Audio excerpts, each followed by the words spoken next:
Okay, good morning and welcome to Iyun with Benzion, part of Yeshiva's YouTube. Today we're doing Kesubos Daf Samach Tet, number 69.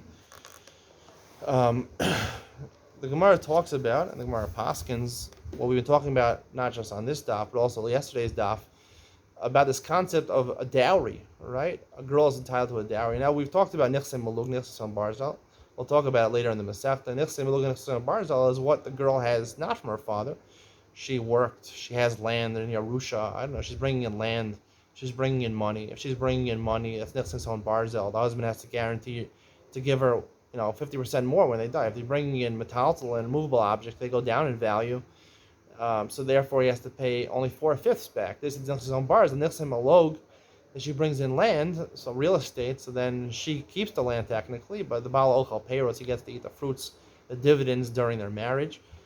And then there's something called a couple of parnasa, which you're learning at as a dowry. Machlokus in the Mishnah and Samachet, Machlokus in Rabbi Yehuda and the Rabban. Rabbi Yehuda says that basically we evaluate, the father's not around, we make an assumption how much he would give.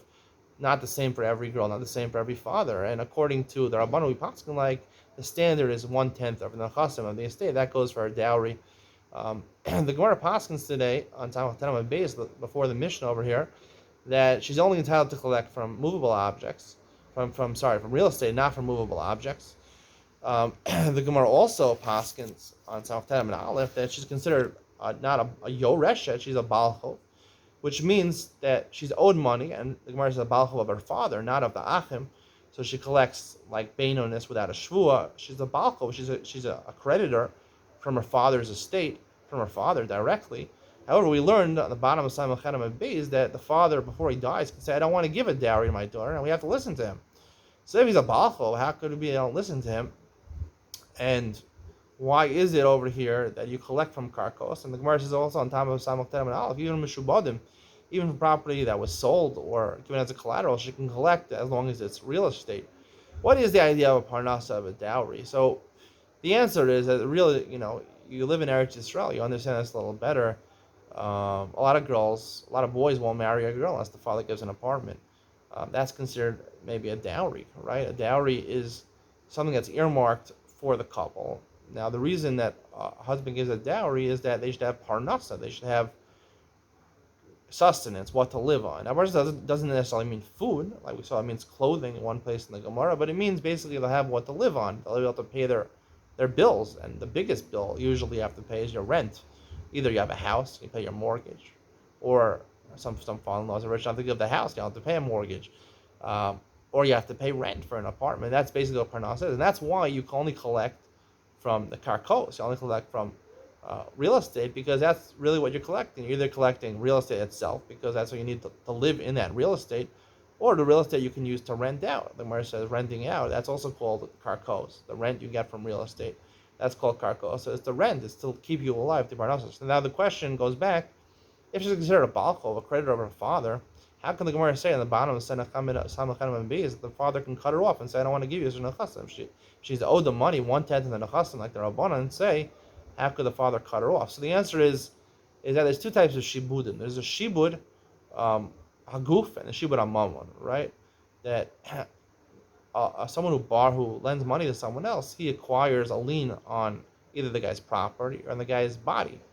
Now, normally a balchov, when you lend money to somebody else, right, there's a lien on his property, right? Even metaltally, the yasmi, even metaltally of the heirs are mishabli balchov. Even the metaltalin, even the movable objects are paid. And kol shekain from the balchov himself, he can collect from the debtor himself.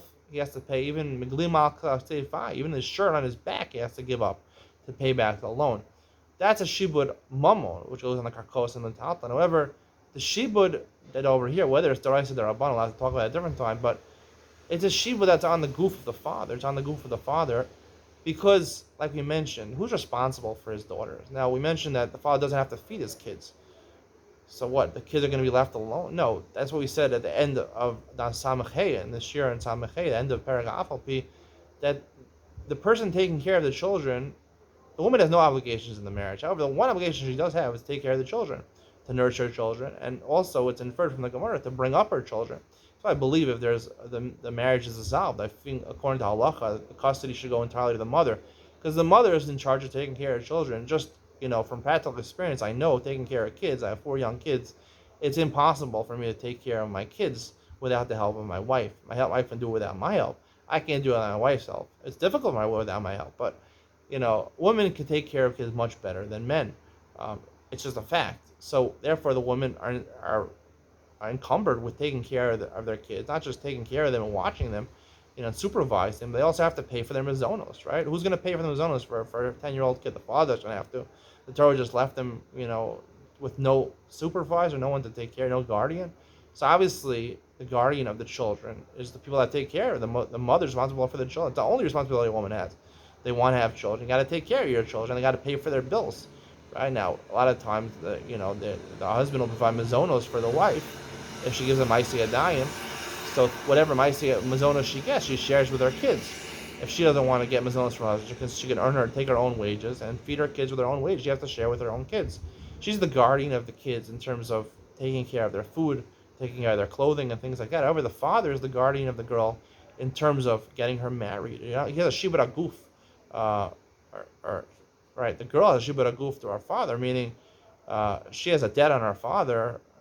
Her father owes her, has a debt. He owes something to her body. What is he owes to her body? He owes to her body that she should get married off. He wants her to get married off. The way to get her married off is to give her a dowry. That's how men are enticed to get married to a woman, not just because she's beautiful and she has a great personality. It also helps. It's a reality that if there's financial backing, they have what to live on. So that's what the father's in charge of. The father's in charge of getting his daughters married off. That's the whole part of Isser Nechasim, giving the dowry. He's responsible to give 1/10 of his property. So, however, if he says that I don't want to give from my estate to her, he's allowed to do that because she doesn't have a shibud on his wealth, on his estate. He has a shibud on his goof. He's responsible to get her married. Now, if he says I don't want my estate to pay for that, that's money. That's his estate, so he can say that, right? He still has to find a way to get his daughter married. But if he's dead now, he's not responsible. There's no shibud on goof and no shibud on mammon. So he cut his daughter off. However, if he didn't say anything, then we assume that the shibud still exists for him to get married, and it's brought out, the Rabbanan say, through 1/10 of his nechasim. That's the standard needed to get a girl married off. So therefore, he doesn't say anything. He assumes he still has a shibud on her goof. She has a shibud on his goof. He's responsible with his body to ensure that she gets married. And if he doesn't say anything, we do it through his estate. And that's why you give karkos, because it's basically rent and basically, a place to live. That's the basic needs of a couple in order. That's what a husband really wants. He wants a place to live. That saves him a lot of money from the budgeting and during the month. They need a place to live or to rent or to earn rent and pay for their rent. Hope you enjoyed. See you in the next one.